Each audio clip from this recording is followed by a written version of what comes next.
Добрый день, друзья! Когда-то давно в предгорьях Северного Кавказа существовало государство Алания.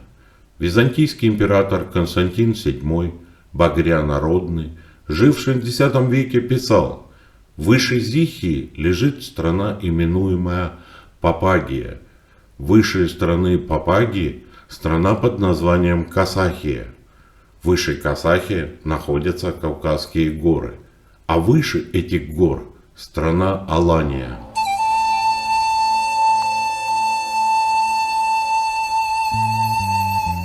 Шли годы, сменялись эпохи, правители.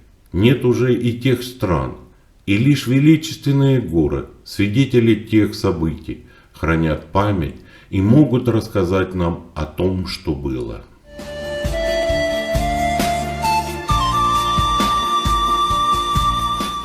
Древние аланы оставили после себя богатое наследие. И сегодня мы хотим рассказать вам об удивительном памятнике архитектуры – Шаанинском храме.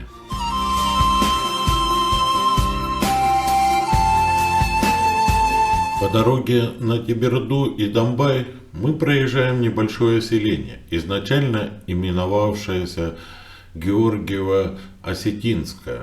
Весной 1906 года, после продолжительной болезни, здесь скончался классик осетинской литературы Коста Ливанович Хитагуров. Здесь же рядом с отцом было его и первоначальное место захоронения поэта.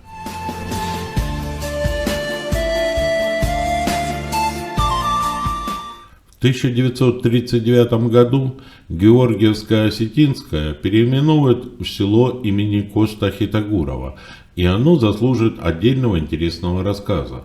Так, например, в 2020 году село Коста Хитагурова внесено в Книгу рекордов России по количеству героев Советского Союза на душу населения одного населенного пункта в России.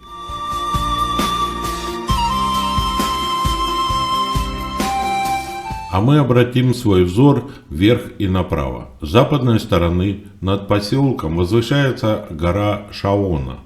Живописное и невероятное по красоте место.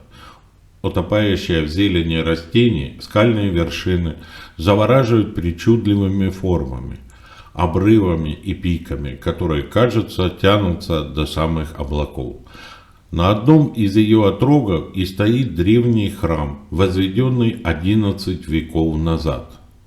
Одно из первых упоминаний о Шаанинском храме можно прочитать в докладе Адольфа Яковлевича Купфера, сделанный в Академии наук о путешествии к окрестностям горы Эльбрус на Кавказе, предпринято по приказу его императорского величества.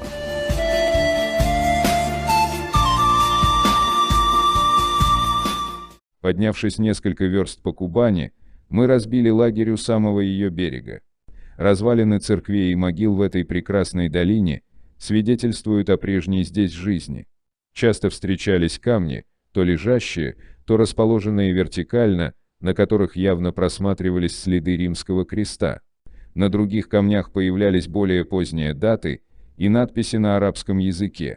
На другой стороне Кубани, против нашего лагеря, возвышались развалины церкви, построенной на крутой скале. Говорят, немного дальше есть и другая. Ранее мы составили план посещения обеих, но, к сожалению, стремительный поток Кубани, который опасно было переходить, помешал. Лишь река отделяла нас от этой церкви, и мы были вынуждены довольствоваться наблюдением издалека при помощи подзорных труб. Развалины хорошо сохранились. В плане квадрат с округлыми апсидами. Вход расположен с западной стороны, а алтарная часть с восточной. С этой стороны выделялись 3 апсиды, и они, несомненно, соответствовали 3 внутренним нишам, предназначенным для стольких же престолов.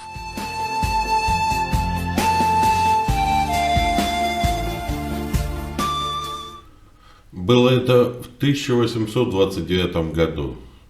И вот спустя почти 200 лет мы тоже стоим у подножия горы.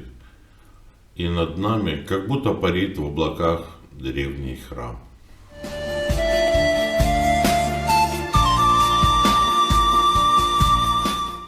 От подножия горы можно пройти пешком. По времени это займет минут 30-40. А можно нанять внедорожник, которые стоят тут же. И за 200-300 рублей вас довезут туда и обратно. Также можно проехать и на своем автомобиле, если позволит клиренс. Дорога грунтовая, довольно ухабистая. Наверху есть небольшая стоянка. Подъем от автостоянки к храму довольно крутой. Но на протяжении всего пути усталый путник может присесть на одну из многочисленных скамеек и отдохнуть.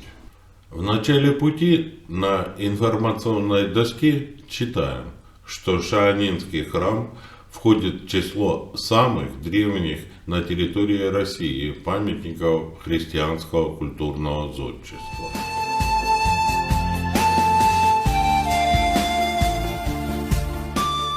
По дороге к храму мы видим остатки построек разной степени разрушения. Расскажем немного и о них. В 1889 году по решению Святейшего Синода на территории Кубанской области был учрежден Александро-Афонский Зеленчукский мужской монастырь. В состав монастыря помимо нижнеархызских храмов вошли и две церкви, находящиеся на левых берегах Кубани и Теберды, у укрепления Хумаринского и у аула Сенты.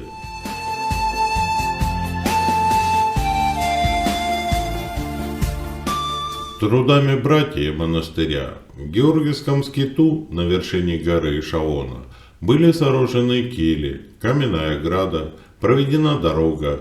22 апреля 1895 года после реставрации храм был освящен во имя великомученика Георгия Победоносца. После 1918 года Александро-Афонский Зеленчукский мужской монастырь и Георгиевский скит были закрыты. Монастырские постройки и храм постепенно приходили в упадок и разрушались. И лишь благодаря вниманию неравнодушных людей храм с тысячелетней историей вновь оживает и постепенно восстанавливается.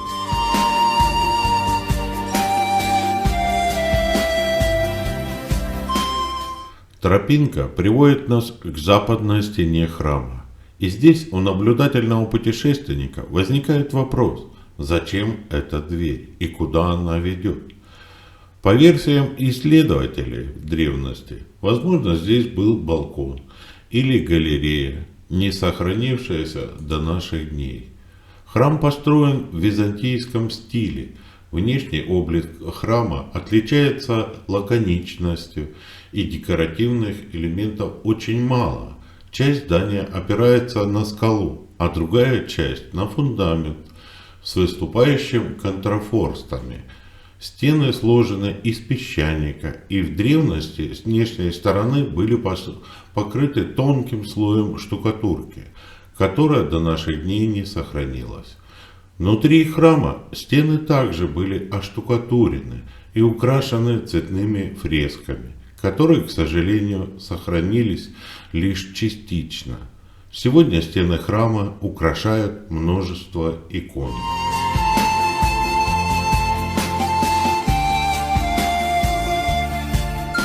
Осмотрев храм, не спешите уходить. Через противоположную от входа дверь можно пройти к беседке звонницы. Беседку и храм соединяют огороженная металлическими перилами дорожка с мостиком. Местное предание гласит, что если позвонить в колокол и загадать желание, то оно обязательно сбудется. Отсюда открывается великолепный вид на вершины гор и на живописную долину реки Кубань. Величие природы и древний памятник архитектуры создают неповторимую атмосферу. Шаанинский храм – настоящая жемчужина среди местных достопримечательностей, которые стоит посетить хотя бы раз в жизни. Каждый, кто придет сюда, найдет свое и будет поражен красотой и силой этого места, оставляющего в душе незабываемые впечатления. Здесь вы прикоснетесь к истории своими руками и увидите, как величие природы и творение рук человека соединяются в одном месте.